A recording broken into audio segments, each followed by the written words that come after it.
Hey, what's up, Ecom Empires? Good morning or good afternoon, good evening, wherever you are in the world, whatever time zone you're in. It is 7:46 a.m. for me here in the North Bethesda, Maryland area. I have my coffee and I am ready. I'm excited for this video. I know a lot of you are excited to watch this as well. And we should be. There should be excitement because what we're going to be looking at today, I'm going to be pulling back my ads manager, the curtain, so to speak, metaphor, pulling back the curtain on my ads manager and showing you guys what I was able to do last week. This is basically a case study, all right? I got a great response to this post, and that's always cool, and I love that. A lot of people started asking about kind of unrelated things like product research and niche research and a lot of different things. But, this is really just meant to be a case study on when your store is set up and when you're ready and when you have a winning product, being able to scale it quickly. All right. And I just want to show you what I've been doing with my ads. I want to show you my overall strategy, how I'm looking at winners and losers and my bidding and all of that kind of stuff. All right. So I really want to help you guys have a look at the numbers because one of the most important things is that, number one, you're able to look at your ads and understand how to read the data. I mean, that's almost the most important thing. It's going to be really difficult for anybody, even if you are like the best product and niche picker in the world. It's going to be difficult for you to do very well and build a consistent business with Facebook ads or any ads platform if you're not able to understand your numbers and read the data. So that's one of the things that I definitely want to look at, just to give you a very candid, transparent look at my ads. Not all of them are winners, and show you exactly what that looks like and how I'm judging my ads. Some of you may be surprised. It's still the same as what's in Dropship Academy. I'll refer to that a lot. As a matter of fact, I'm going to pull out the notes that I use in Dropship Academy when explaining Facebook ads and testing stuff, because that's really still the same for me. I really still follow the same process, and so I'm going to cover that. We have a lot of new people in the group, I know, as well. So people who may not have the context of having watched some of my ads videos, what I'm going to try to do is sum up the process of what I've been doing, and really the whole goal here is to show you how in 1 week you can take a store from, so basically this was looking at, so this day that this actually happened, because I posted this yesterday, and it was a sales snapshot of the day before. So this picture is actually representing the last day of April 30th. And it just so happened, the way that it timed out, that this was the last week of April that I was doing this. And so from April 23rd, I believe, was the Sunday before, April 23rd to April 30th, I was able to take a store that was at $0, a new store, new set of ads starting at $0, and scale that to $1,300 in sales on this day here. All right, and then my sales actually dropped a little bit on Monday, which I don't know if that had anything to do with my ads at all. I think that might have yesterday just seemed like a really off day when it came to Facebook, because it didn't spend as much money, like it didn't spend all my budgets on most of my campaigns, and I was getting less traffic, so less traffic equals less sales. So, you're going to have off days. But all right, so here's what I really want to do before we get right into it. Okay, I want to, I'm going to be going over, and hold on, let me pull something up really quickly. So for any of you that know me, my goal is to deliver a ton of value in these videos, and what I really want to be able to do here is really just some clarity, I guess. Just give you guys some clarity. I know one big thing I know a lot of people are probably waiting to see in this is the manual bidding strategy that I mentioned, because manual bidding is hot right now for some reason. I don't know why. It's kind of like one of those grass is greener things. People always want to know what's on the other side of the fence and think that's going to be the secret. But look, I want to start and preface all of this, all of what we're about to go into, okay? I'm going to jump around a little bit because this is just impromptu training here, there. I planned it out and I know what I want to talk about, but at the same time, this is really just meant to give you guys an inside look at what I was able to do here, all right? So, but the first thing that I need you to understand is that product is always king. All right, I had some people in the comments yesterday that were acting like this is a strategy that's going to make it so no matter what your product is, if you know how to scale or if you know how to do what I'm doing here, that it's going to start equaling money for you. And I know that can be really frustrating as e-commerce entrepreneurs, because we look at a product, we think it has all the signs, we think it's an amazing product, and so we assume that if we find the right ad strategy that we're going to start making sales and we're going to start making money. But I need everybody to really listen and pay attention to this part right here, okay? Because any seasoned, any successful e-commerce entrepreneur who's been consistent in the game is going to tell you that product to audience match is everything, all right? It really doesn't matter. You could have the best scaling strategy in the world. You could get the minds of the top e-commerce guys out there and put them all together and come up with the most perfect targeting and scaling strategy ever. But if you don't have a winning product, if your product doesn't already have those viral elements of selling a lot to the audience that you're targeting, it's not going to matter. None of this bidding strategy, none of these, it's not going to matter. You can't force sales, okay? I guess that's what I'm getting at here, is you can't force sales. And some of you guys are out there thinking that, oh, if I just had the right formula, or if I just had the right secrets and tricks and tips that these other guys are using, and that's really not it. Yes, on the one hand, you can make a lot more money, you can be a lot more efficient, you can do a lot better with your products when you know the systems and strategies of people that have spent thousands of, hundreds of thousands of dollars on Facebook ads to learn how the platform works and have studied all the courses out there, and like I have, and I curate that knowledge and that content for you so you know what to do. But at the beginning of the day and at the end of the day, no matter what, the most important thing is that you're going to have a product that is a winner, all right? And there's different levels of winning products too. I want to mention this. These are such important things to go over before we really get into the ads here, is that some products are not going to scale at a high level. And I'm going to show you that as an example with ads that I have running right now, that there are products that I understand are probably not going to scale at a high level.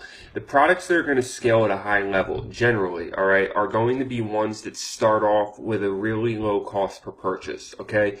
And here's the reason that, in my opinion, it works this way. Again, I'm giving you my opinion, one perspective, having spent over $100,000 last year on ads and spent over, $15,000, $20,000 on courses and studying stuff, and just my own knowledge as an entrepreneur with over $1.5 million in sales in the last 3 years online.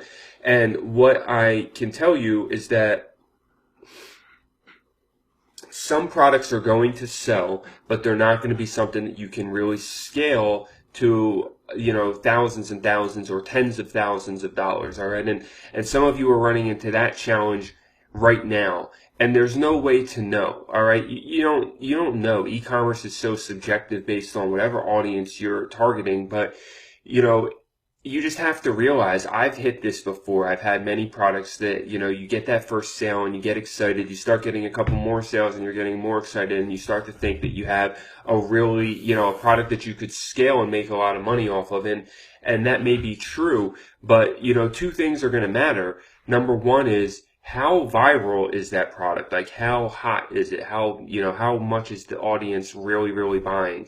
And then number two, the thing that's going to matter is, how big is your audience? I mean, these two things combined together are really what make the scalability of a winning product, because if it's not a super passionate audience that is just your cost per purchase right from the get-go is good because you just know you have a passionate product. And think about this, you're targeting precise audiences in the beginning. So your test run when you're targeting a precise audience should be a low cost per purchase. There might be some people out there thinking, well, Nick, I'm getting it started. Can't my cost per purchase drop over time? Yeah, that's true. But generally, All right, generally what I've seen, okay, in spending, again, some people have spent more money, some people have spent less, but for me personally, I think I'm very qualified to speak at spending $100,000 last year on Facebook ads and having a lot of winners and generating over $500,000 in sales, and being able to tell you that I have not ever seen in my personal experience where the cost per purchase starts out high and gets lower the longer I run the ad, okay? It always starts out the lowest for me, and that's because the strategy that I'm using, so if you're using the same strategy, it's going to be the same deal, is that I start out with my most precise audience, all right? I'm starting with my most precise audience, and so my test results initially when I'm running those conversion ads should be good. If it's going to be, chances are it's not going to come down much lower. It might come down a little bit, but in my experience, it's never been anything dramatic where,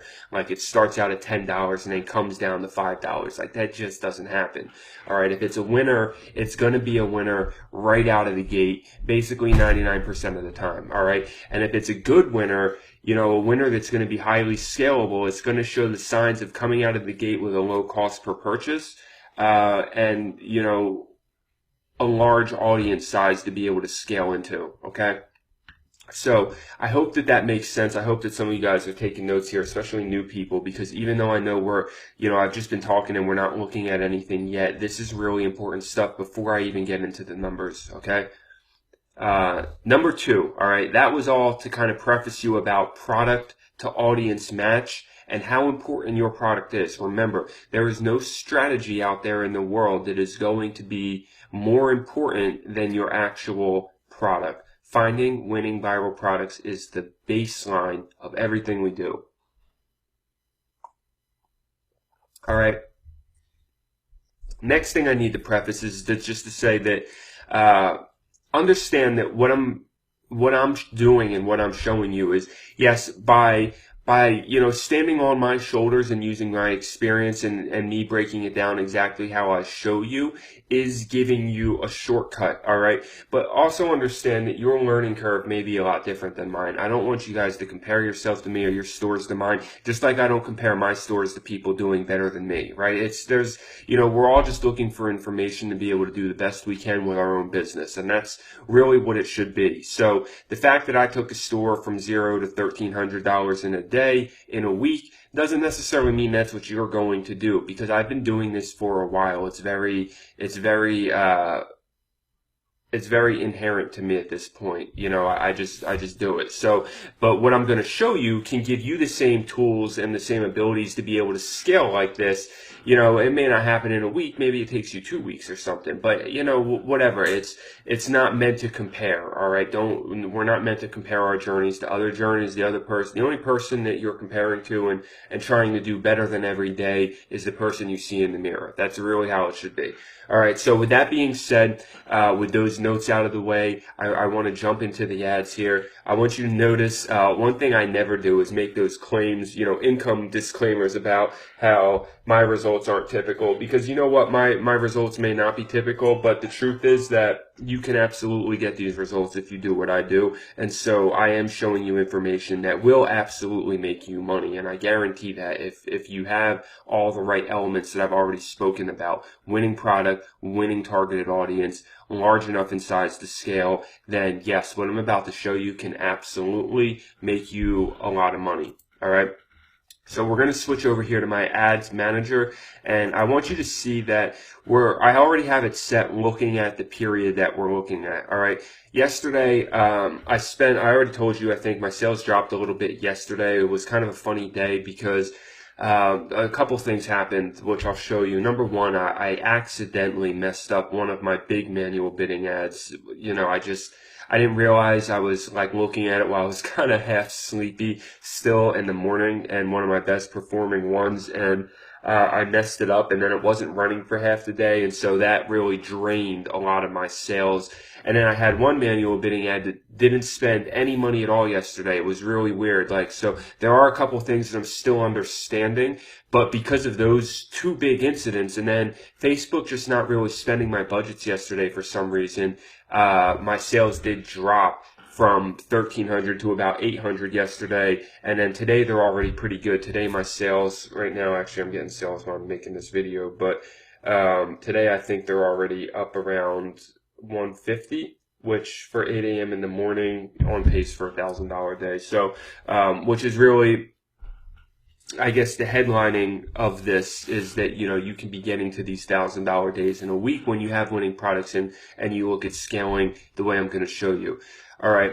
So that's the period we're going to look at for this case study, because that's really what this is about, is showing you how I went from $0 to $1,300 in a week. All right.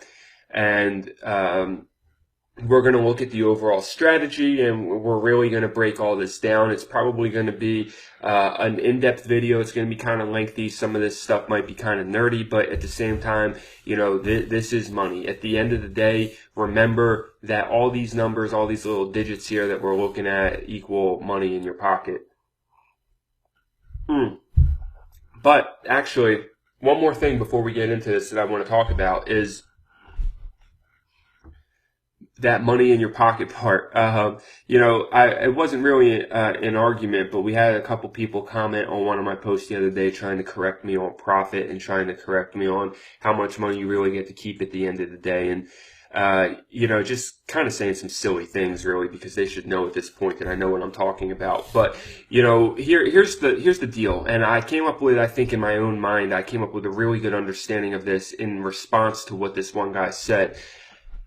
The reason that I show profit and I talk about profit is not only because, of course, you know, you need to know the ad success. I mean, there's some people out there that are like, well, you know, they think people are just spending money on Facebook to rack up sales and not make any money, like whatever, I don't know. But the reason that profit is important for me is that it's cash flow. All right. Cash flow is everything in your business. And so when I talk about profit, when I talk about money that you're making back in return, I'm not talking about taxes. I don't care about the taxes. I don't care about the pre-tax profit. I don't care about, you know, the overhead and what people think that they know about running a business and overhead, because everybody's business is different. Your life looks different than my life. Your lifestyle is different. So, you know, at the end of the day, yes, do I do really well on my taxes and keep just about all of my money? Absolutely. I paid, like, you know, I shouldn't even say it out loud, but believe me, my tax bill, I barely paid anything in taxes last year. All right. And, you know, that's just because I understand how to do it. Now, as your income grows, that gets harder to do. But, you know, when you're making under $1 million a year, it's pretty easy to be able to balance your taxes out correctly so that as an entrepreneur, you're keeping most of it at the end of the day. And then the second point is that, you know, all this stuff about pre-tax profits, all of that is nonsense, because I'm just reinvesting this money right back into my business anyway. Okay. I'm not, you know, yeah, at the end of the day, the lifestyle is important, right? And you guys have seen that. I think that I'm very transparent about that. You know, this can fuel an amazing lifestyle where you're living free, you're working part-time, you get to travel when you want to, do what you want to, eat the food you want to, and that kind of thing. Like, that is absolutely true, but that's not necessarily the goal. I think the goal is the freedom and the financial security and the cash flow, because the more cash flow you have, the more opportunity you have, the more leverage you have to do other things, invest in other businesses, invest in other affiliate opportunities or traffic opportunities or whatever it is. Once you have money, online marketing becomes not necessarily more easy, but more simple, because money is generally one of the biggest problems that people have in getting started online.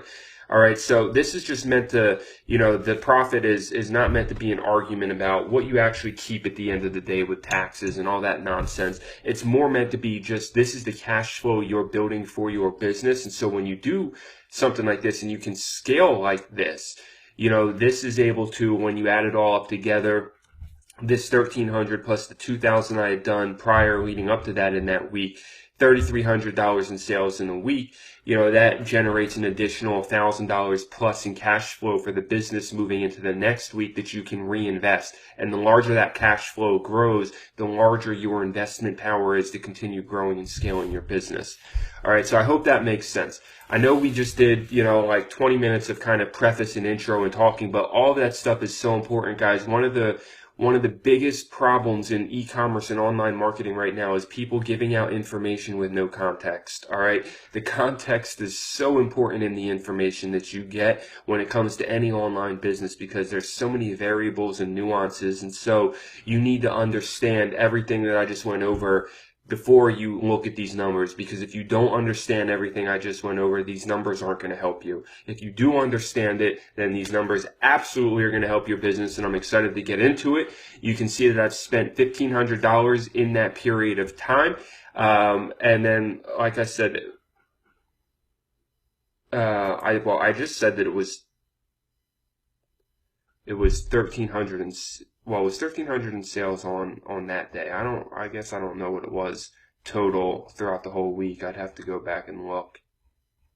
I know I posted about it, but anyway, I've been monitoring my profit margin. I know that on this day in particular, I was at 40% profit margin. I was at like 42%. This was good because I have a really good margin on my products. And then, for the rest of the week, I know I was at least 30%. So we'll just call it 35. All right. And get into the numbers now. So now remember, we're looking at just this time period the whole time. So you can see there's a lot of stuff that I was testing, guys. Anything, when you look at a time period in Facebook, anything that is actually, like showing up as money spent in that time period, then, you're seeing all the stuff that I tested. So you can see going all the way down here to how many ads I actually tested and why my ad budget was a little bit higher. All right. Probably about $300 to $400 of this was simply testing products. Some of it was PPE ads. I still set up all my PPE ads first and then move from there. Which is here. All right. Let me try to bring this in. I have the screen sized the way I have it sized because I'm not showing you guys my audiences or my products in this video.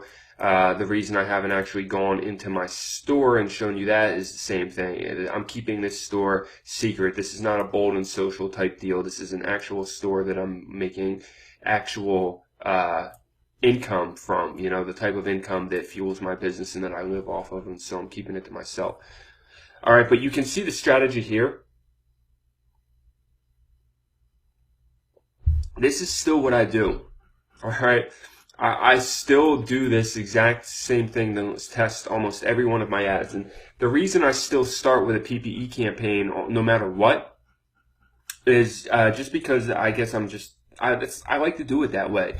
All right, when I start with my audience, it's still the same exact reason. Now, PPE ads haven't been pushing as many sales for me as they used to, but I still do it this way because I like to test my interest with a PPE campaign, because I feel like your feedback loop is a lot shorter, meaning that when you run a PPE campaign, within the first dollar if you hit the right audience, because if you're under 10 cents per engagement, in the first dollar, you hit the right audience, right? Like, it's that simple. If you're not, then you hit the wrong audience. Like, you can get a feedback loop so quickly with a PPE ad, and it's never wrong. So now it may not necessarily mean that it's a buying audience, but that's why you can switch over really quickly. All right, if I only spend $1 or $2 on a PPE campaign, and then I switch it over to a conversion, I spend $1 or $2 to test the audience real quick and get a bunch of likes and shares and comments on that post.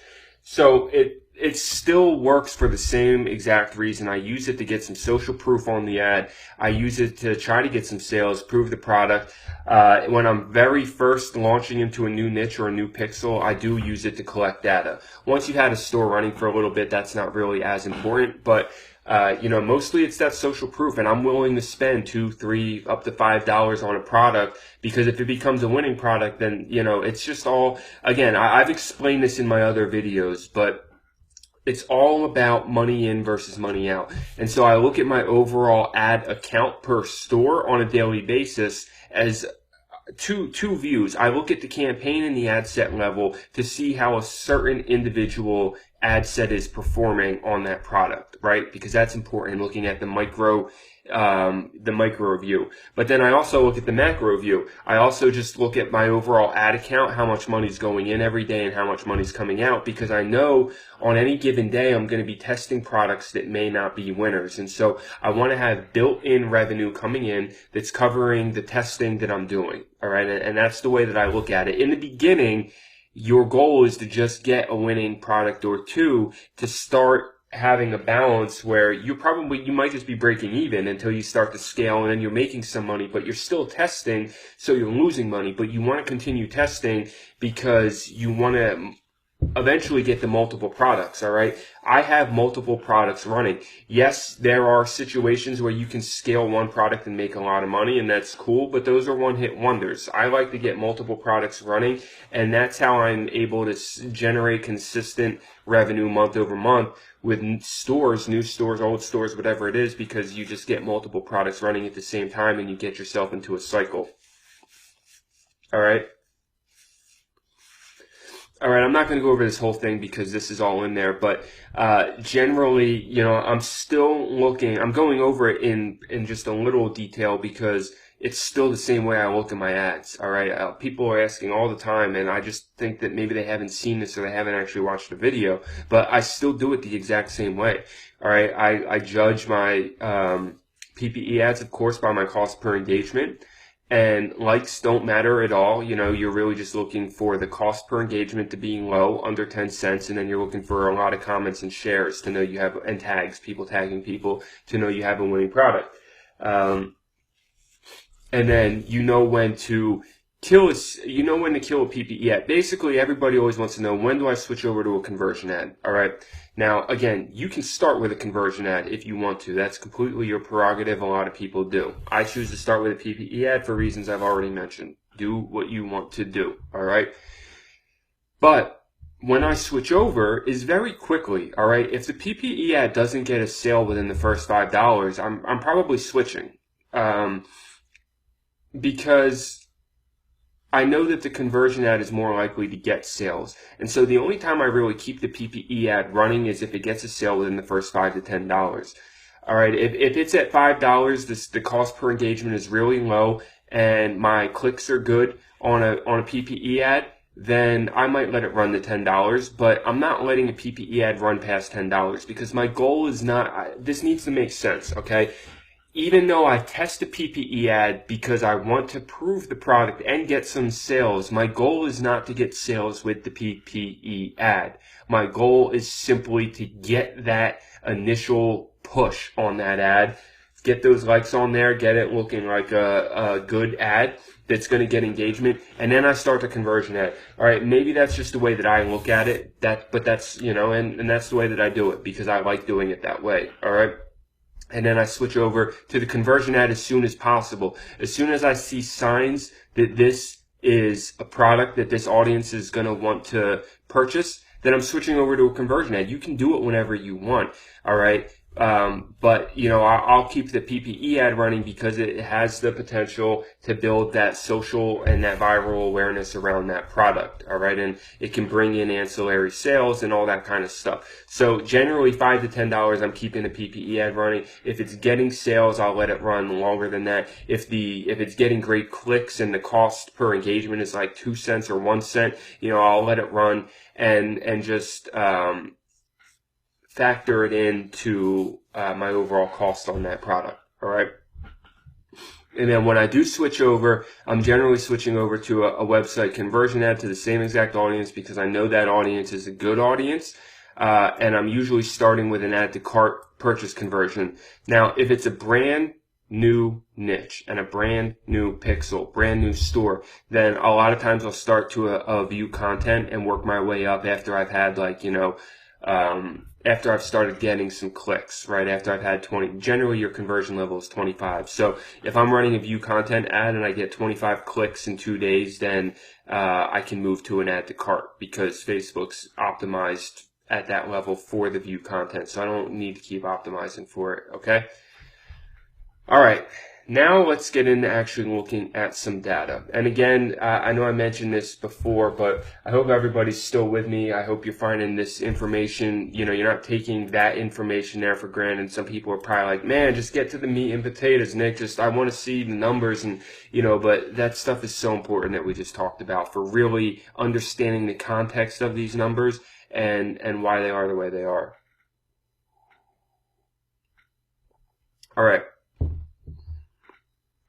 So let's start with some losers first and look at why I've killed ads, especially ads that even have a purchase. These are good ones to look at because, I know a lot of people are always like, well, I got a purchase, should I scale it?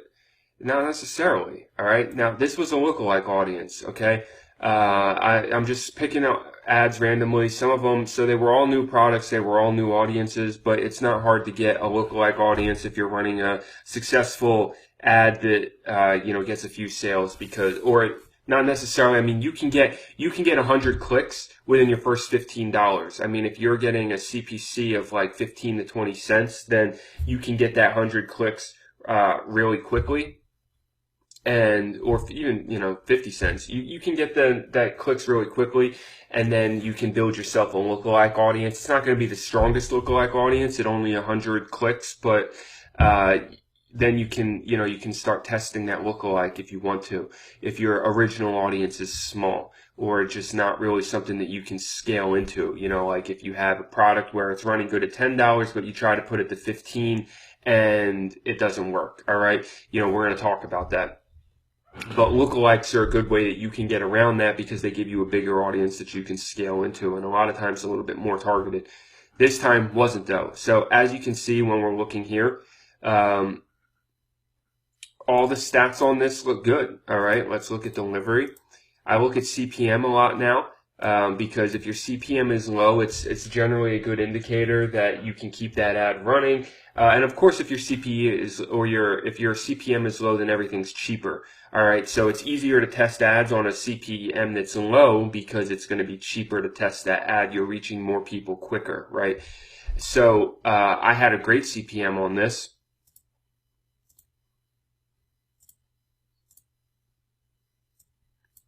Cost per engagement was low. CPC was low, great link clicks, but I only had one purchase. All right. So, what do you do at $16.95 spent, but only one purchase? Well, for me, I turned it off because generally with my website conversion ads, I want to have a purchase by $10 spent or I'm turning it off. And then if I do get a purchase by $10 spent, I want another one by 15.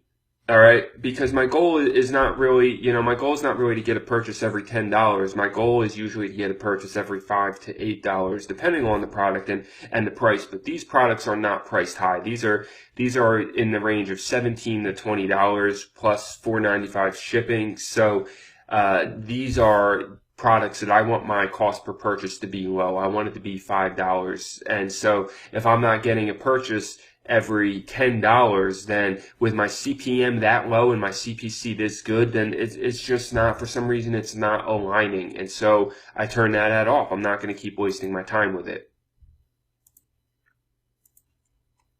Let's look at another one that was like that. Here's one that was an engagement ad that got a purchase, but the CPC was horrible, right? So, with this one, I looked at it and I said, I'm not getting a lot of link clicks. I'm getting a good cost per engagement, and I got a purchase at a good price. Within the first $7 spent, I had a purchase, but my CPC is way too high. It's up over $2, and I like my CPC to generally be under $1 by the time I'm this far into running my ad. So I shut it off because that one purchase could have just been a lucky purchase.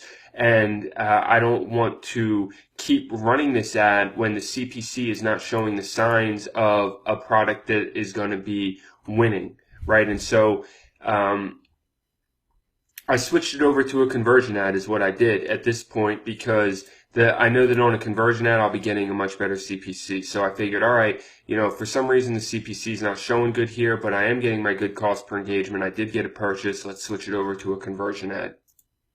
So I want you to see, guys, I'm going to take you through the whole process of what I did here. But when I got started, all right, so when I started on that Sunday, these were all new ads that were launched, all right? And if you look at, I got to go back and try to find this picture because it had a really good screenshot in it.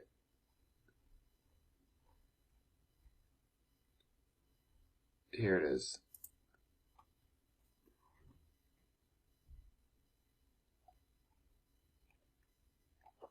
If you look at this picture, 2,800 I had made plus that 1,300, so that took it to 4,300, almost $4,500 in sales. On that 1,500 ad spend, so $3,000 left over, probably about 1,500 cost of goods, so about 1,500 profit on that, because my margins are really nice. Product margins are so important when it comes to that. Your job advertising is so much easier if you find products with good margins. Not always going to happen, but when you do, it's beautiful. As you can see here, though, when I started, I wasn't spending much on ads. Even here, I wasn't spending much because I started just everything at a $5 or $10 test budget. All right, ads that I'm a little bit more confident in just based off my research and the product that I think are going to do well, I started a $10 budget.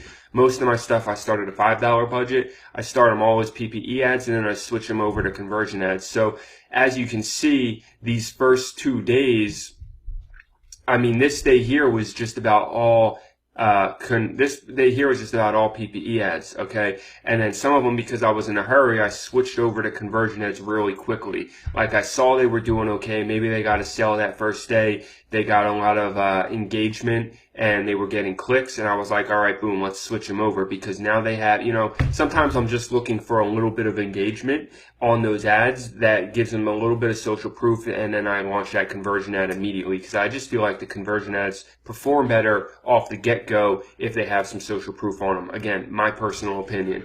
All right, so, and then here we started to get some sales. Like you can see though, these first 4 days, really in here, I'm still figuring it all out. Here the sales jumped a little bit, which that's probably just because I launched a bunch of new ads this one. I started like with half of my ads on the 23rd, and then I was like switching some over here and launching more ads and then launching more ads the 25th. And then here, things like by the time I got to here, I had had 2 to 3 days of testing on most of my stuff. So I had seen what ads were performing well. And then going into the 27th, some of them I scaled, they were auto bid, and I added $5 to the budget. Some of them is when I opened up my manual bidding budgets here, and then I was able to scale that hard. But that's important to look at as we go through here because the first 4 days was really just testing. Yeah, I was making sales and I was profitable, but I was really just testing. I was spending heavily on ads in these first 4 days compared to the sales that I was getting because I was getting stuff out there and seeing what was going to work. I launched like 25 products at the same time, or within this 3 day span here, I launched like 25 products. Okay. So let's keep going down here. Some of them, let's look at one I killed and have not, I don't know if I've even done this as a conversion ad yet. This was, I had spent $5 on it, 5 cents engagement, and then, no link clicks though. So generally, what does this tell us when we're getting that? People are interested, they're passionate in the subject of whatever this post is, whatever this ad is, but they're not really buying interested. They're not a lot of people were ready to click and pull their credit card out on this. So I shut that off by $5. Right now, we're still just looking at some ads that didn't perform well. Let's look at this one. All right, you can see this. I was targeting a specific state on both of them. And then this, yeah, they were both the same thing. All right, so I tested twice, and one of them got a sale here. But you can see, like, nobody was adding the cart. So the reason I killed this one is because I got one sale, but that one sale almost looked like an anomaly, right? Like, cause I only had one add to cart. I was getting a decent, CPC, but I wasn't getting any add to carts. And so people weren't actually, that shows me like a step, it's a funnel, all right? So for those of you that are familiar with a sales funnel, the process, all right? The sales funnel is just the process people take. Just because you run a Shopify store and you're not building something on ClickFunnels doesn't mean this isn't a sales funnel. It absolutely is. Sales funnel starts with your ad, which is supposed to funnel them to the product page, which funnels them to your cart page, which funnels them through the checkout, and funnels them to your email list, right? Like that is your sales funnel. So if I'm getting a lot of traffic here, I'm getting good clicks, but I'm not getting a lot of add to carts here, then my funnel's broken. All right. Now I know it's not the product page because all my product pages look the same and a lot of my other stuff is converting well. So I just, for whatever reason, again, it's subjective. I don't necessarily know the reason that this was getting good CPC, but nobody was adding it to cart. I don't really care. Like, it doesn't matter to me. All I know is that it wasn't working, and so I'm turning it off. Okay, and I may try it again. I did try this again, actually, just to look at it and see, okay, is there any way I can tweak this, maybe target it a little better?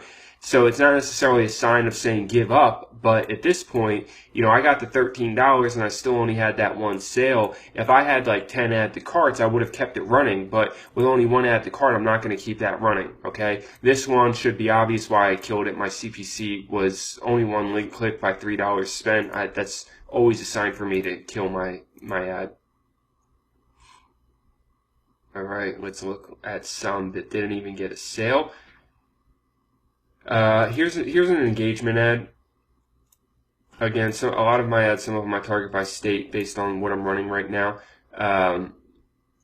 So this was $13 spent, 5-cent engagement, CPC. I let run a little bit longer than I should have. Shut it down because it wasn't getting sales. All right, and again, I just want to show you guys what some of these look like so you can get an idea of, just seeing how my stuff goes. All right, here is a conversion ad that was optimized for add to cart. One link click by $4, shut it down. It's just as important to know when to kill an ad as it is to know when to scale an ad. And some of you are always like, what shows me if it's a good ad or not? And generally the things I'm looking at are the CPC. Number one, I want this number to be as low as possible. I want my link clicks to be as high as possible. And I want my, obviously once you start getting purchases, you want to look at your cost per purchase. All right. So these you can see here, I killed these were engagement ads that I was just testing. I killed them all because link clicks were horrible here, here, and here. I should have killed these earlier, but I just let them run for 2 days without even looking at them. And then on the second day I looked at them and I saw that they were not getting any traffic at all, and so I shut them off. These traffic way too high. This no traffic, this CPC is just awful. All right, now here's an example of one. I want to show you that the reason sometimes I'll take a PPE and switch it over when I see that it's getting a good engagement, but I'll just switch over quickly, like if I'm in a rush, okay? So this ad here was an engagement ad, and I had spent $4.80 on it. My cost per engagement on this wasn't great. It was 8 cents. I like it. I mean, it's under 10, so that's okay, and it probably would have dropped as time goes on, but like a really viral product is generally going to be down like 3 to 1 cent. But anyway, I saw my CPC was good, and so I was thinking to myself, what is the point of running the engagement ad here? My engagement cost is really not that amazing. My CPC is good. Let's just switch this over to a conversion ad. All right, same exact audience, and when I switched it over to a conversion ad, this is the version of it as a conversion ad. All right, and so you can see here, it's the same audience. It's been running for, I just bumped it up to $10 yesterday. It's been running for 3 days, so,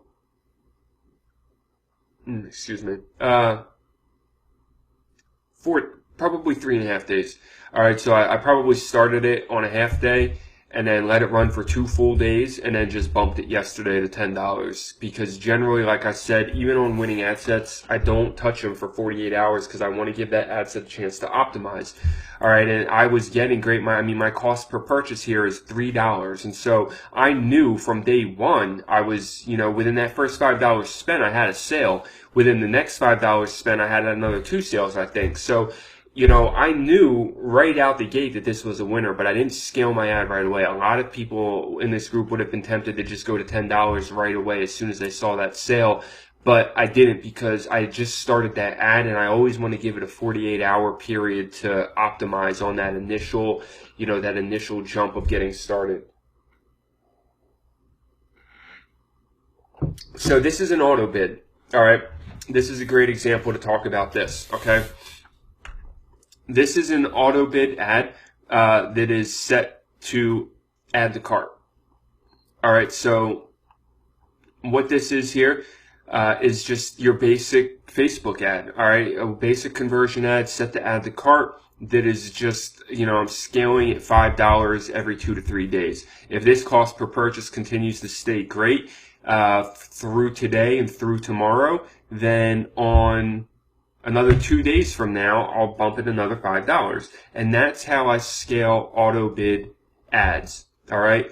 So when you're doing this, you really have 2 options. If you have a winning ad set, you can either, one, scale it slowly, $5 every, 10, they say 20% of your budget, but until you get to like $40, 20% of your budget doesn't even equal $5. So I don't ever scale my ads by less than $5 at a time. All right. I start a lot of my ads at $5. So if it's doing well in 2 to 3 days, I'm not going to scale it by, 20% of $5 is only $1. I'm not going to scale it by $1. That's silly. All right. I scale it by 10, and then I scale it to 15, and then to 20, 25. I scale by $5 at a time until 20% of my ad budget equals more than $5. So I guess when you get to when you get to $30 is when 20% starts to equal more. And so at that point, I'd start scaling by 20% at a time, still every 2 to 3 days, and still monitoring this cost per purchase. Okay. Because what happens with an auto bid, generally, the higher you start to scale, the more your cost per purchase starts to rise. And so that's why a lot of people like duplicating their ad set to a much higher daily budget with a manual bid, because it allows you to jump quickly and still keep control of your cost per purchase in a way. All right, we're going to look at that a little bit more. Okay, so this one's going to continue to run. Now, based on my audience size on this, I want to talk about something else with the manual bidding. Based on my audience size with this, I will create a new manual bid ad. All right. If I have, like with manual bidding, as long as you have an audience size of a few 100,000, I mean, you can move into it.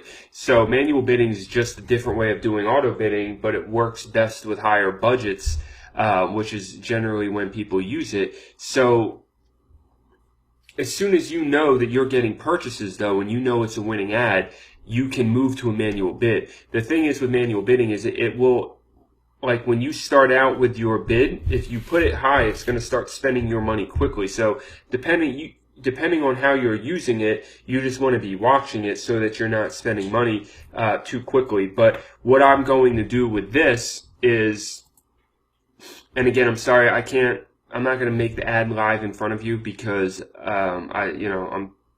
these are audiences, and from my audience, you would be able to figure out like what I'm advertising. So anyway, what I will do, and I'll show you my manual bidding here in a minute and show you what those ad sets look like, because I'm going to duplicate this and I'll set it to $100 daily, or something like that, $100 daily manual bid, and just let that run, because I know this is a winning ad set. This is a highly engaged audience on this product. So that's awesome. All right. And what's weird here is that my add to cart is higher than my purchase. I don't quite know how that happens. So sometimes you know, you got to look at your numbers, and like obviously that's wrong, but that's how I'm going to scale this. All right, I'm going to continue to scale this at $5 at a time, but I'm also going to duplicate in the meantime and duplicate an ad set to the purchase conversion. All right, so one thing that you can do, and I'm going to show you here, let's jump into, I know a lot of you guys are waiting for this, so let's just jump into one of the manual bidding ads that I've been doing, okay? So what I end up doing, and here's a way I think, you know, before I even go into this, I want to first say, number one, that this manual bidding strategy is just like a combination of me learning from other things out there and putting it all together, okay? I didn't necessarily invent I mean, I didn't, of course. I didn't necessarily invent this strategy either. I've just kind of put it together based on things that I've seen. So one of the things that I do is I have my original ads. So you can see here, this is the original $15. Now, both of them are doing pretty good. All right, my profit margin on these products, again, is decent. I have like a $17 profit margin built into these items. So at a $9 cost per purchase, I'm still making, you know, $6, $7 per item. Anyway, I had my original $15 audience, okay, which was a layered audience, as you can see. All right, it's layered based on flex targeting. So I take like a main interest, all right, and then I layer it with another main interest to get it more targeted. And then a lot of times what I can do, you can see if I have products that apply to a certain region or state, then I'll also narrow to that area as another layer of targeting. All right, and so this was optimized for purchase, and it's doing well, okay? And from this ad, I was able to generate, between this and the PPE ad that came before this, I was able to generate enough clicks to make a lookalike audience. So there are a couple ways that I could have scaled this, all right? A couple options that you have, and I've been testing all of them. You could scale by duplicating this original ad set and just turning off the original afterwards. So I could have just duplicated this, kept it at the exact same, turned off the original, and then just let the duplicated manual bidding ad run, which is what a lot of people would do. For me, if I can, I like to switch the audience a little bit because I already know that it's a winning product, and so I'm already very confident in the new audience. And so I'll switch it up a little bit. That way I can keep both running, as you see here. And so what I did is I took the lookalike and created a manual bidding ad for the lookalike audience, and that way I'm able to keep both running. I didn't have to turn this original one off because they're two different audiences. All right, so,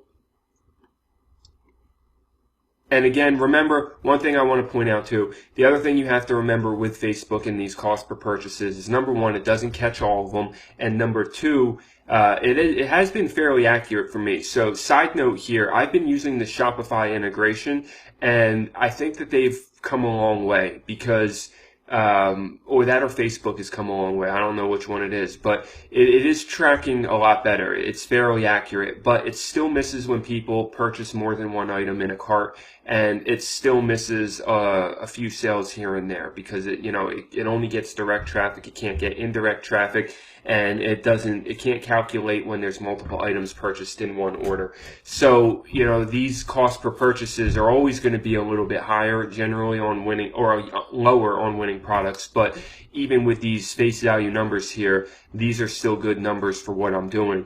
You can see the auto bid is still lower because I'm scaling it slower. I've only reached 19,000 people here at a much slower pace compared to starting here, having already reached 53,000 people in less time than this ad has been running. This ad started at $10 a day, and I let it run $10 a day probably for about 4 days in testing. I mean, you can see that it's at $70 now. So, I mean, I probably had it at $10 a day for the beginning of that week, and then I bumped it to 15. And then I just was focusing on the manual bidding ad. All right. But here's what I do when I set up these manual bidding ads. Now, this is not in the micro ad set theory because this is something new. I wasn't doing manual bidding when I wrote this, but here's what I do.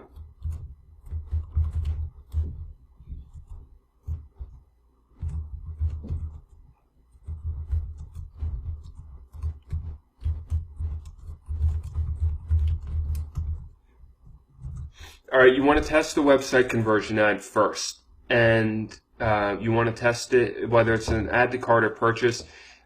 This is, of course, the first step, and it's either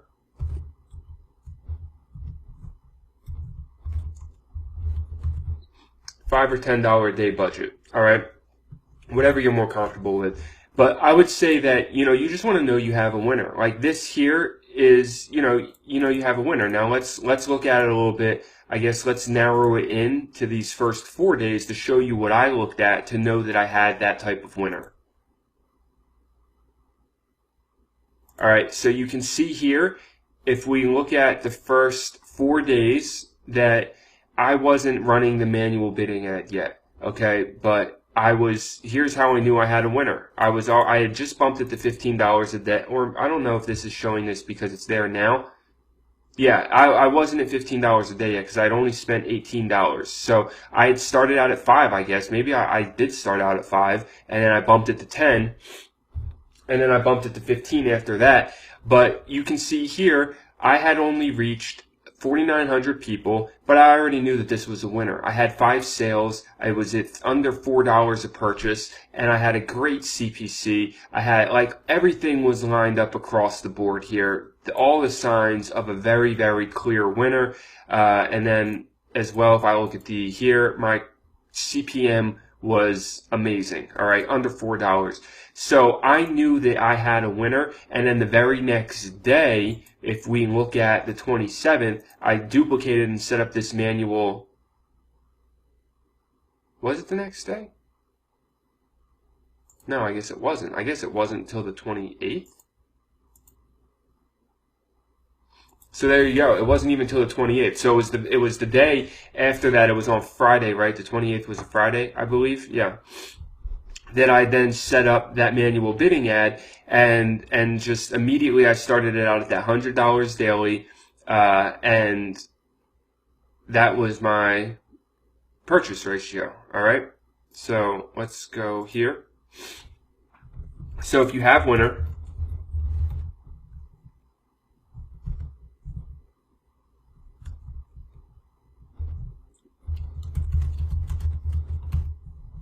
and that's the way that I'm judging it, sales and stats. So I wanted to have a great CPC, but I also wanted to have sales, because the way that I'm doing manual bidding and trying to be aggressive, all right, I'm showing you guys how to scale aggressively here, is that I'm about to start a big budget and put a lot of money into it. So I want to make sure that it's a winner. So I want sales, and I want consistent stats, like my engagement and my cost per click.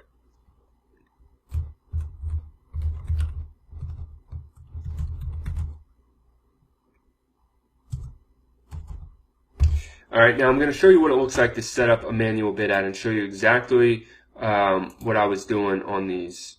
So, hold on a second.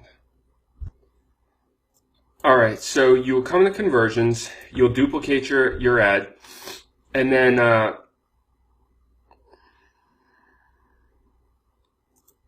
okay, so you'll duplicate it.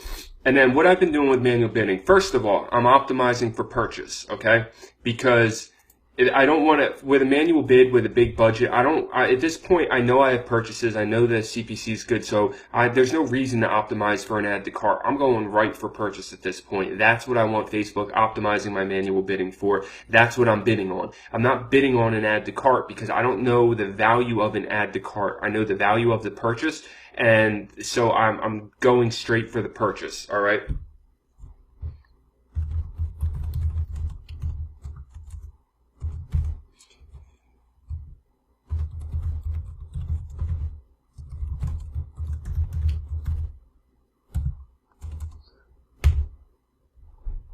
Okay, so let's keep going here. Not that one, this one. All right. So then, you'll set your audience, whatever your audience is going to be.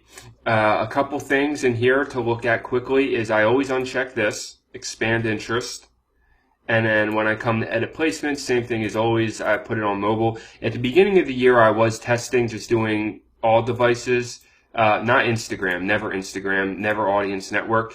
But I was testing desktop and mobile, and same thing. Facebook still pushes all traffic to mobile. So, desktop is something that I generally leave out, and you can test that as a campaign on its own later if you want to, if the mobile's doing well. But this is what I do, mobile only, no Instagram, no audience network. You can run these if you want to, just do them separately, do them as separate campaigns, because mixing all these together in one campaign, I still don't know why Facebook says it's, recommended, because it's the worst way to do it. All right. And then I get rid of instant articles. I only ever run feeds. Okay. So then down here, now you can set your daily budget to whatever you want. All right. But the daily budget is really, it's going to be based on your audience size, and in my opinion. All right, so like you can see over here, the estimated conversions it'll give you out of the audience you have. For manual bidding, I mean, where I like to start is $100 for a daily budget. Now, that doesn't mean Facebook is going to spend that money, because it's based on your bid. So if your bid is right, then Facebook will spend the money and you'll be getting purchases, and you'll love having that budget. If the bid is wrong, then you won't be getting purchases and you'll shut it off. Or if the bid is too low, then you won't be getting traffic at all, and Facebook won't even spend your money.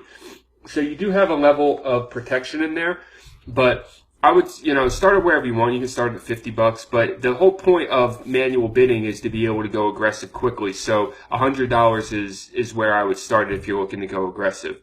All right, 1 day click. Now I want to talk about the conversion window as well. Because this is something that recently I've come to understand in a different light, and I know there were some questions about it. 1 day click, okay?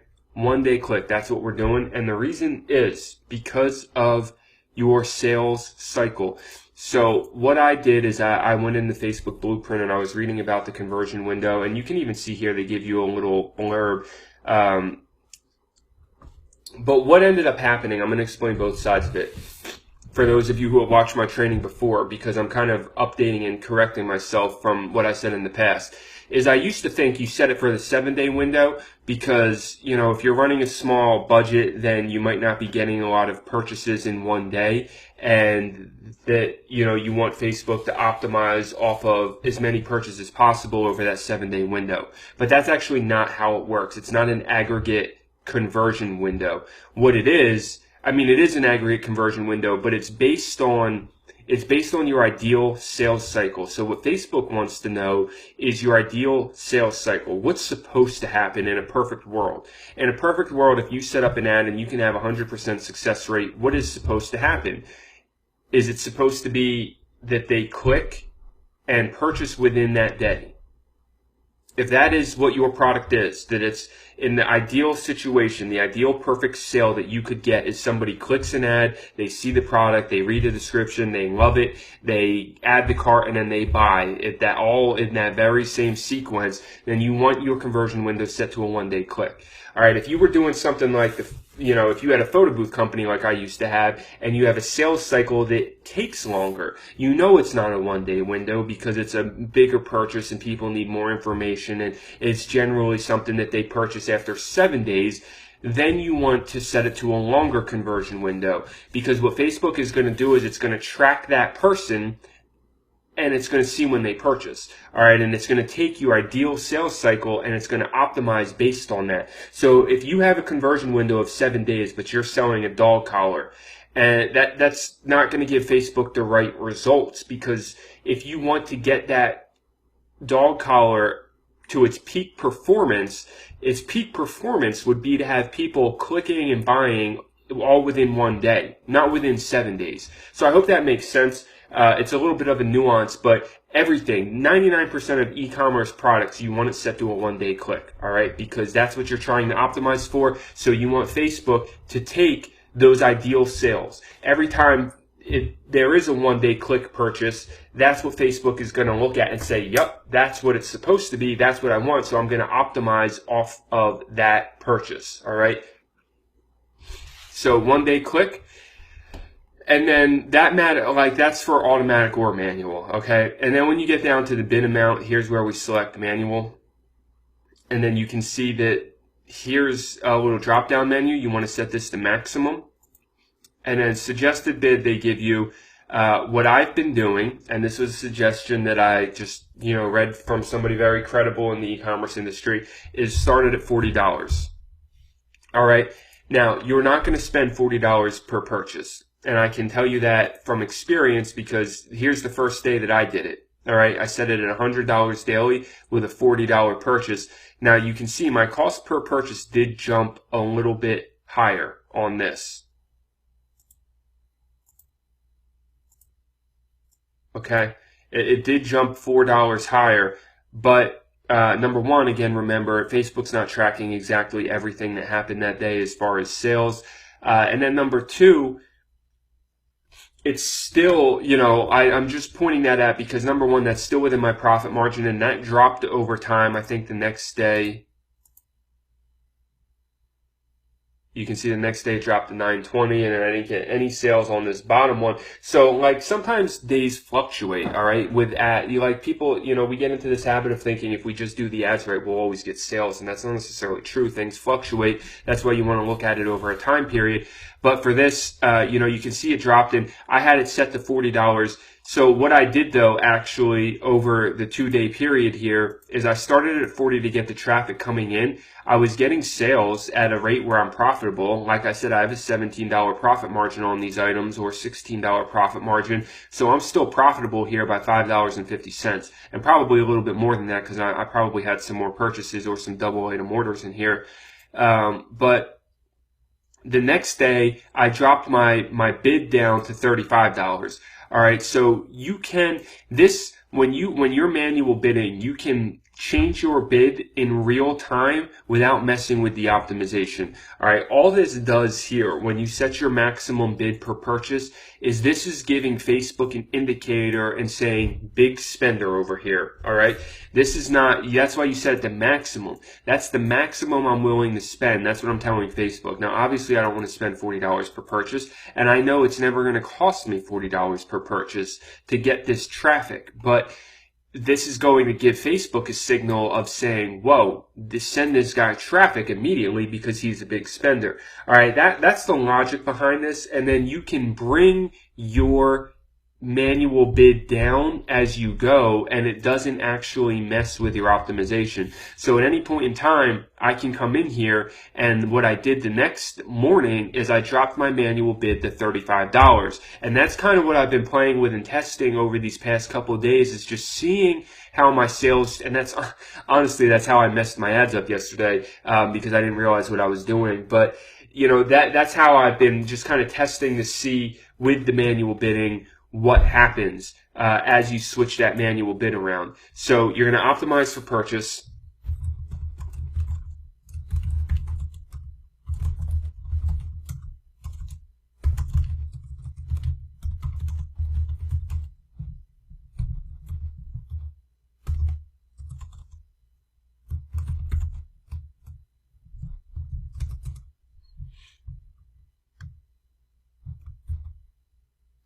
Just finish writing these notes in here.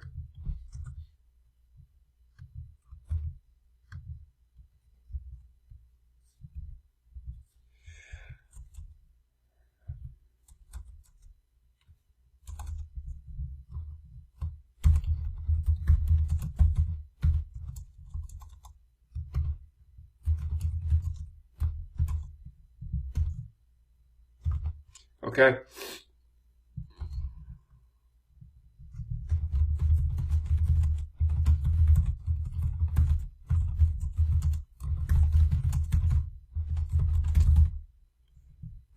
The thing with manual bidding in the beginning is you're going to want to do it on a day where you can be right there and watch your purchases, because it can run away quickly. All right, now there's another thought to this that somebody that Terrell actually shared in the group, and I know he's been doing, he's been killing it. So another thought to this, but you kind of have to have been running your ad long enough to know. The other thought is that if you know what your cost per purchase is, you can take your average, double it, and set that as your max bid. So I want to give you both things that you can test. I just started testing this, so I don't necessarily have definitive answers on which works better yet, but alternate method.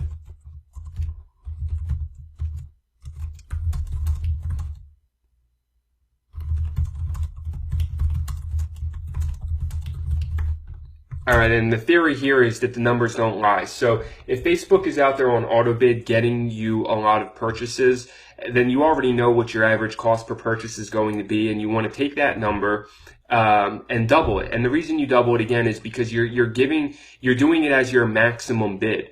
All right, so you're setting your maximum bid higher than what the actual purchase is, so that Facebook is favoring you when it comes to winning those auctions. If you remember how, or maybe you don't know this at all, the way that the bid system works with Facebook, whether it's auto or manual, is that Facebook is constantly auctioning every single ad that's out there based on the audience that it's meant to be shown to. So looking at things like your relevance score and, how much money you're willing to bid and who you're targeting, what your CPM is, Facebook will take all of that, and every single time, like happening without us even realizing it in real time, there are auctions happening where us against other advertisers are bidding against each other, and whoever wins that bid gets their ad shown to that person. All right. So manual bidding, the idea is you want to bid a little bit higher so that you are telling Facebook you want to win that auction, and Facebook is going to favor you, but it's still going to give you that average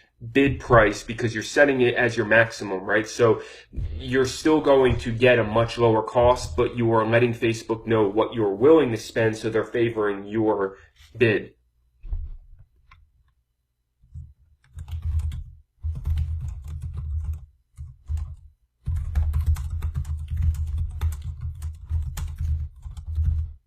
Okay, so that's the strategy right here, guys. And this alone, I'm going to finish up showing you how this worked. But this here is what allowed me to do that. All right, that's what that spike was in those numbers, is being able to test for 3 to 4 days on just the auto bid, $5-10 a day, see how it goes, and then when it does well, I opened up these $100 manual bids, and it just it boosted my sales that much more.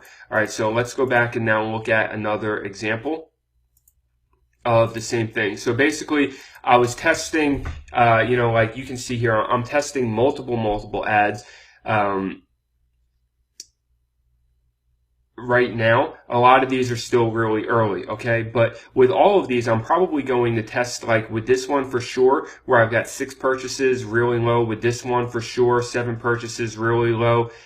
This one for sure, this one for sure. Like all of these ones where my conversion cost on my cost per purchase is really low, I'm going to be doing the same exact strategy, which is why I know I'm going to get to 2K days. Even if yesterday was a slight drop in sales, I know I'm going to get back up to 2K days because I still have products in the works that have not yet come into their full scaling cycle. So these ones are still, and then even these ones up here, a lot of these I haven't even broken into the lookalike yet. With this one, I did break into the lookalike. This lookalike is over 1 million people, and I just started running it. So, like, if you look at my delivery on these, still really, really young. Okay, I have a lot of room to scale both of these. My CPM is great, and so I'm going to be able to make a lot of money off of both of these ads over the next, this month. Okay, and then that's the next one here we'll look at. Now, this one I've been testing quite a few things, and you're going to get to see this like in the works of how it actually is happening. Because this one, this is a good example of just because you have a product that's selling doesn't necessarily mean moving into a manual bidding is just going to be like a magic solution to start bringing you in sales. It still matters on that product audience match, because let's look at yesterday, man. Yesterday I was messing around with this and I was having some issues with these ads yesterday. All right, so I just want to show you this, okay? Because I couldn't find that topic on Wikipedia. Alexa in the background.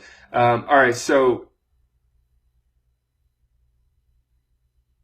let's take it back. Let's take it back actually and look at this time period and then move into that. Okay, I think that makes more sense. All right, so here we go. So here's the whole view of that leading up into yesterday. So leading up into that big sale day, I mean, you can see that I'm under $10 cost per purchase on both of them. So right away, I knew from this ad that I wasn't necessarily already getting great cost per purchase on this conversion ad. So I knew that my manual bidding may jump a little bit, but it actually stayed pretty even. And that was good because it allowed me to scale much quicker. Where like with this auto bid ad, I'm already at a pretty high cost per purchase where I'm at. This may get to the point where I can't scale it anymore, like where it's at right now. As a matter of fact, I'm going to drop this to $10 because my cost per purchase is rising too quickly on that. All right, because if you look at what happened yesterday, I didn't even.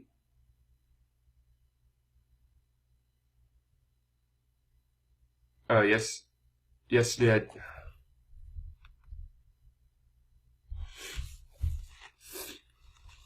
Well, there you go. I just made a mistake while I'm recording this. That's why you want to check your stuff in different time periods, because yesterday you can see I did awesome. Yesterday I had 4 purchases on that ad set that I just dropped to $10, and I should have kept it at $5. I mean, it's not going to hurt me other than it's just going to mean less money. It's going to slow my ad down, and now I got to wait another 2 to 3 days before I can scale it back up. But anyway, so I did the same thing with this ad. I tested it here on 21 plus purchase conversion, just regular targeting on my precise interests, okay? And I looked at it over a period of the first couple of days here.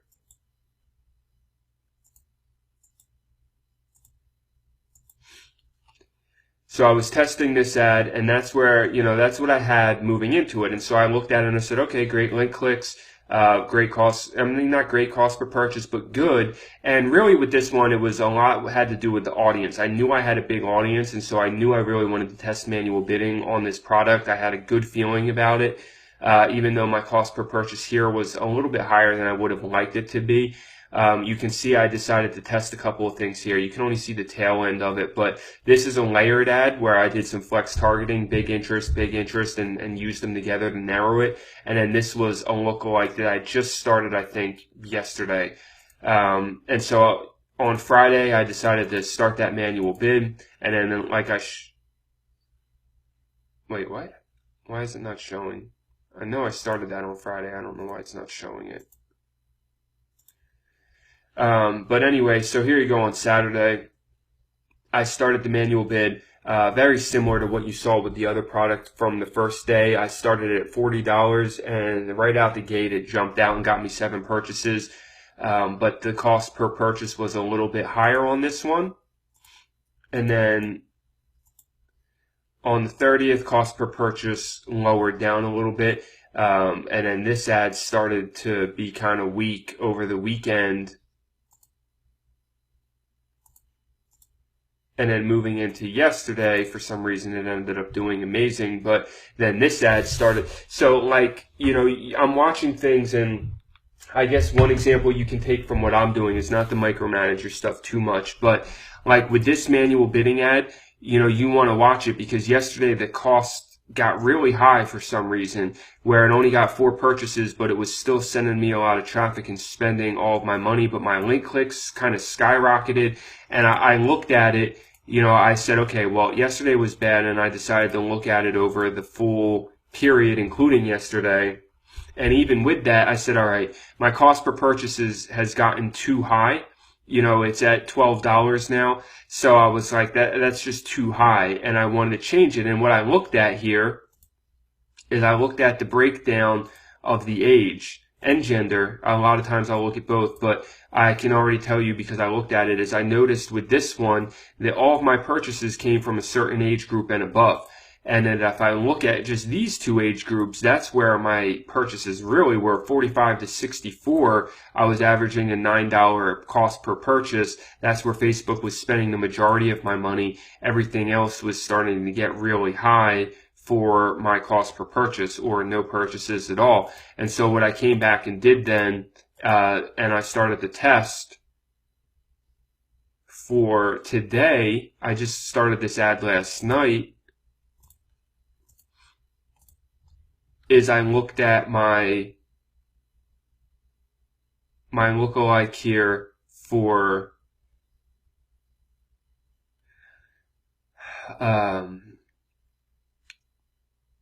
the lookalike something new that I'm testing. This got all confused. All right, so here's my ad. That's the $10 that's running here. Here's a new. When did I start running this? April 29th. Okay, so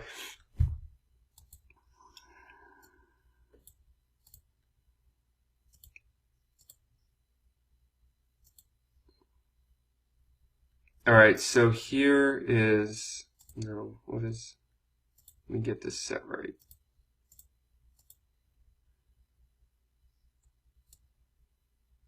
All right, so here's this one. It's at $11.85 cost per purchase. I'm just letting it see what happens. And then this is the auto bid one that's still running good. And then this is one that I just started. Like, I don't know. So with the manual bidding, guys, I guess this is a good example of showing you I'm getting kind of confused as I'm looking at this because you got to keep track of what you're doing. And manual bidding isn't necessarily going to be like a solution that just helps you make money on products. The product already, like I said, the product has to be already something that's a winning product. All right, I clearly have to go in here and I'll tell you what I'm going to do so I can make this a little bit more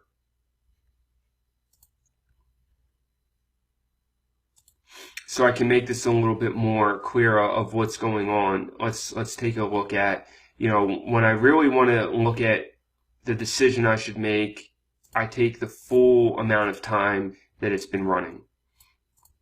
All right, and right now, what I can see is that this has already spent $27. It's getting horrible link clicks. That needs to be turned off.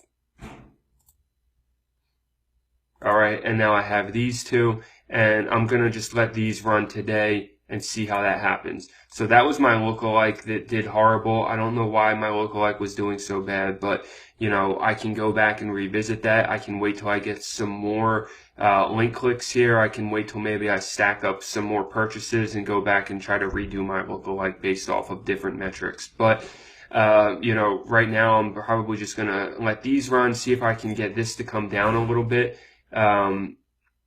Because when I did it and I tried to scale, like I looked at this one and I tried to see the age range, and this is the one where the age range was like right here is where I'm getting all my sales.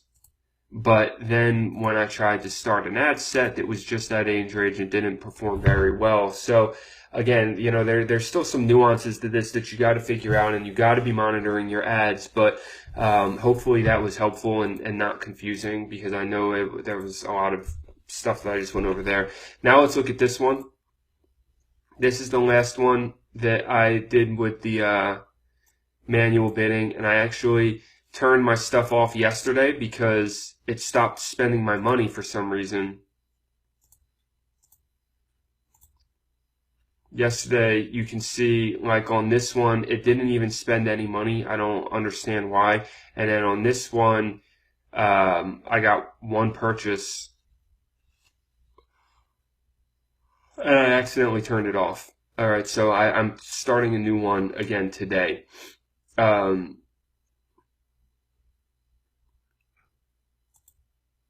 But if we go back to the time period, and let's look at this and show you again, just trying to show you how I was able to scale into what I was able to do last week. All right.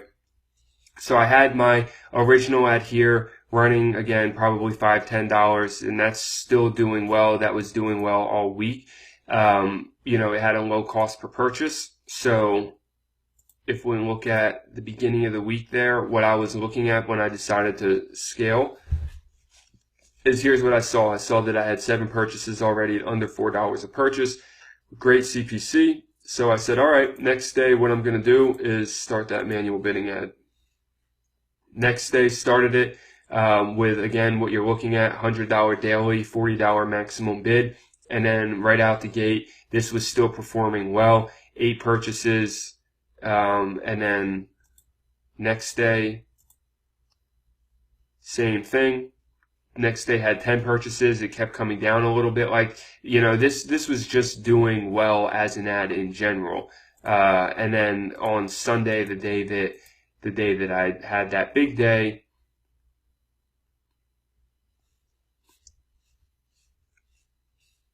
it's showing that my purchases weren't. It's showing I don't know. So that's why sometimes it's really weird. Like it only spent $3.47 on Sunday. Yeah, I mean I still had an amazing day, obviously from my other ad sets. It only spent $3.47.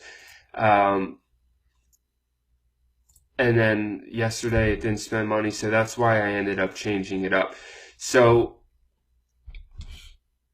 everything else in here is basically from auto bid. So all of these are still auto bid. And then if we're looking at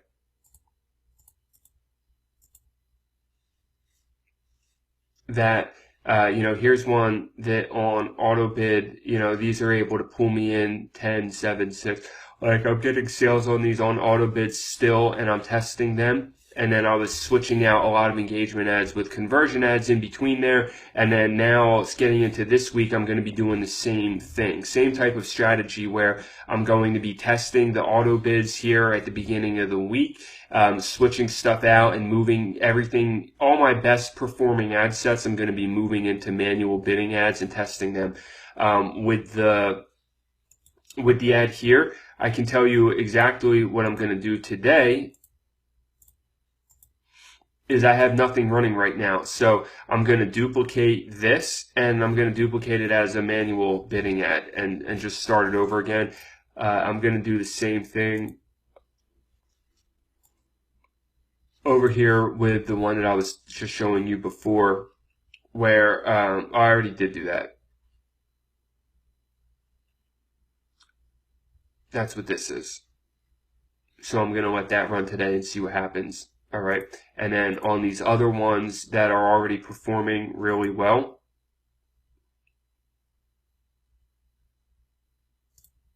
from whatever day they started, some of them didn't start that long ago, but for all these other ones that are doing really well here, here,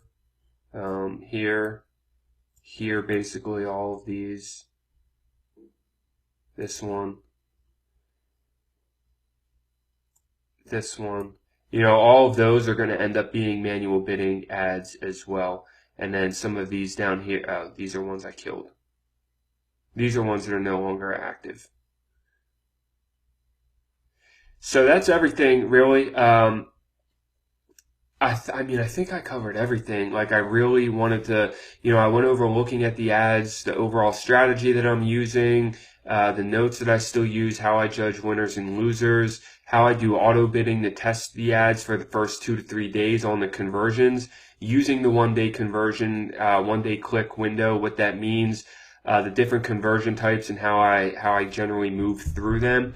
And then now the new manual bidding strategy that I'm using, how I set that up right here, the new manual bidding strategy that I'm using. Basically my new ad strategy, really, how I'm starting with auto bid, you know, and then if it's a winner, duplicating it into a manual bidding. Building my lookalike audiences, all right, definitely still something I'm doing. I have my custom audiences building on every winning product. And so as soon as, you know, some of these products are hitting enough view contents to create a lookalike, I'm creating that lookalike. The more view contents you have, the stronger your lookalike is going to be. Sometimes I'll wait a little bit if the original ad set's performing well enough. If it's not performing all that well or it's a really small audience, I'll try to pull that lookalike out as soon as I can. And then after lookalike is, of course, going into broad audiences, doing the same thing. And then I do have my retargeting and my abandonment protector. I'm still using both of those. So they are pulling in sales as well. You know, that again is stuff that's not necessarily being tracked in here because I may get the traffic today and it may become a sale tomorrow for some of that retargeting and those abandonment protectors. So, you know, that's why the numbers are a little bit higher my cost per purchase is, because overall, I just want to know my cost per purchase. I don't care if the sale came from the ad yesterday or the ad today, because I'm looking at it in a time period. And so I just want to know how many were sold in that time period. And so the abandonment protector and the retargeting app are absolutely still really, really helping me, and, absolutely essential apps, I think, for being able to run a profitable store and make sure you're making as much money as possible. So I hope you guys got a lot of value from that video. I know that this has been like an hour and a half video, true to, I guess, Nick Peroni style.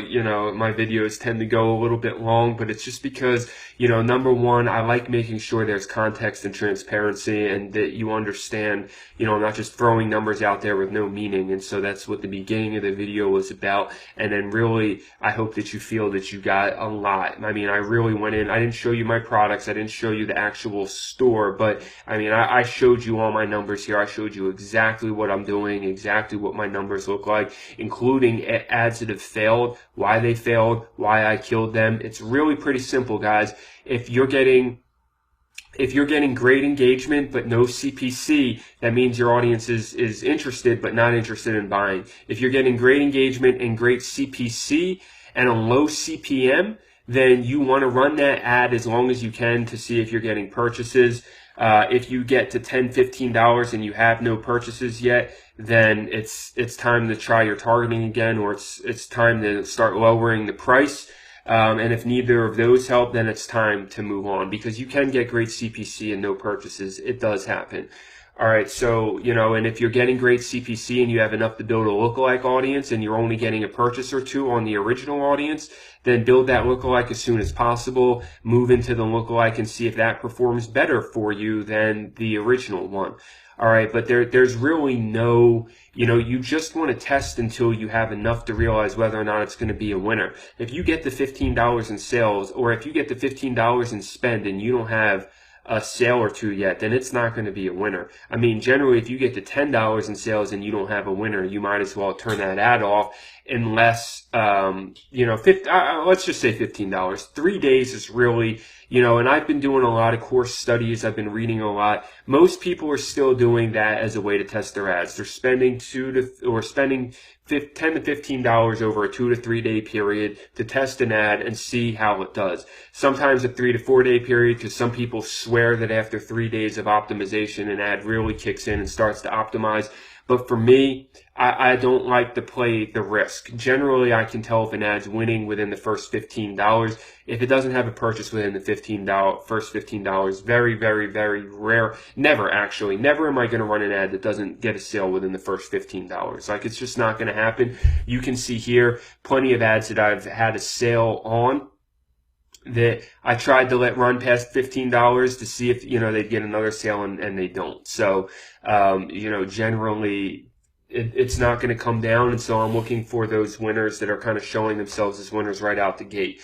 Here's an example of a conversions ad that is doing, getting great CPC, but it's only had one add to cart by $8.39 spent. Like, if this doesn't get a sale today, then I'm going to have to turn this ad off. Like, that's the way that I look at it. Even though it's got great CPC, I'm not going to let that keep running, because, maybe I need to lower the price. Maybe I need to try something different. But if my price is where my price needs to be, and I can't lower it anymore without compromising my profit margin to make it a profitable ad, then I'm just going to cut it off and move on. All right. So that's everything, guys. This really is the stuff. Remember that product is still king. All right. Product is absolutely still king. But this strategy here, this document, this text document here, you can take this and, maybe I'll put this in the comments of the video or something. And eventually I'm going to redo the videos. Well, not necessarily redo them, but update some of the videos in the in my Ecom Empire site.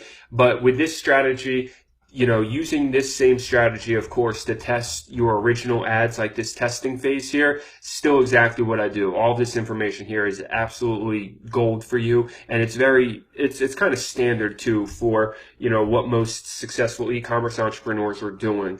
And then building your custom audiences. This is all about scaling auto bids though. So everything that I've had in here up until this point, till this video, has always been scaling with auto bids. And all of this stuff works, all right? This is the stuff that has all worked for me up to $30,000 in a week in sales, all right? Because my strategy is generally lots or multiple winning products that scale gradually, as opposed to one winning product that you scale aggressively and try to make a lot of money out of.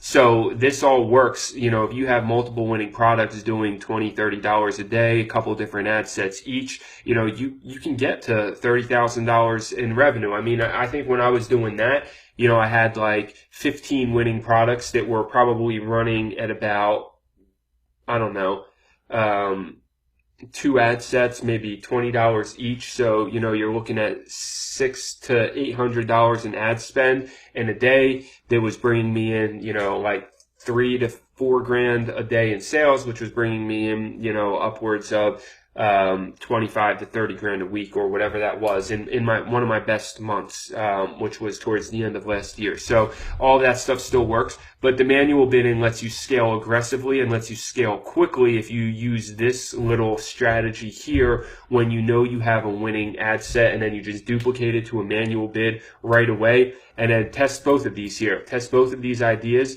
where you can start at $40, and this is a guaranteed way to start getting traffic quickly, and then you can kind of lower your bid from there if you think that the cost per purchase is too high.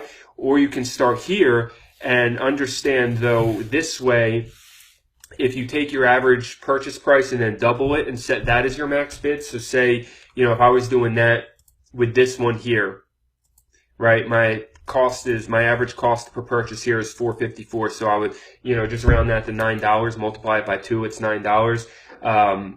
And then test that as a manual bid. You know, that may or may not. I may have to, if I'm not getting any traffic at $10, then I'll start raising it. Maybe I'll bump it to $12, and then the $14, and then the $16, and just bump it $2 until I find a sweet spot where traffic starts coming in and I start getting sales.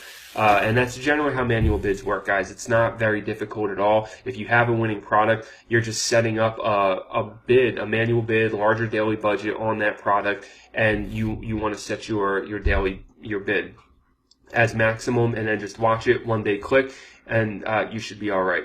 So I hope that we get some people testing this out, and then some case studies and some testimonials and some success stories that come from this, because I'd love to see people be able to duplicate this kind of thing in their business. All right, that's everything I have for you. The last thing I want to mention for people that have made it all the way through the video, in the following days leading up to next week, for the rest of this week, I should have just said the following days, the rest of this week, I have some exciting, like probably the most exciting, I would say definitely top 3 most exciting things that I think is going to happen in this group this year is going to be announced. So that's coming. I will be announcing that over the rest of the week. It's a webinar that I've finally been able to secure for this group that is extremely special access. I've been pounding on the doors of this guy to be able to get this webinar, and so I'm going to be announcing that, and that is something that is going to be, I think, tremendous value to the people in this group. So you can definitely stay tuned for that. Everything else, though, you know, we will continue to move on. I have lots of plans for this group, you know, lots of ways. I have something right now, just like a cool little trick that I think is going to help people make or save, you know, 4 to 5% on their orders all the time. So there's a lot of cool things that I'm working on and testing and figuring out that I want to bring to the group. And I will be updating with case studies and training as we go, and as I continue to run and build ads. You know, for the first part of the year, I was really focused on my marketing company, which has done pretty good. I mean, you know, we're consistently building. We're at like $20,000 in revenue now. It's a monthly recurring subscription model type deal. So that marketing service is working well, and I've yet to actually scale into that with the webinar funnel that I am building. But you know, now I'm really getting back into drop shipping, because I really see how I just want this group to remain active and positive and motivated and show everybody what's possible with drop shipping. And so I'm going to be taking like some of my stores like this one and showing some case studies and some ads and some things, and not necessarily showing you the products or the audiences, but showing you exactly how I'm doing, what I'm doing. That way, when you have a winning product, you can be building your store the same way, testing your store the same way, because I'm still doing everything the same way as I do in the dropship videos, the Dropship Academy. And then when you get to your ads, now you have strategies that when you know you have a winning product, you know how to look at the numbers, and now you know how to scale to start aggressively making some money quickly. All right, so that's everything that I have for you guys. I appreciate you watching. If you made it to the end of this video, I really truly do appreciate you and you watching this video and you being part of the group. Thank you for everything. It continues to be motivating and humbling to have the opportunity to lead this group and to get to know all of these awesome e-com entrepreneurs from all around the world. I will see you in the group. I'll see you in the posts. I'll see you in the next video. Until then, have an amazing day wherever you are in the world. Hustle hard, and remember, as always, live free.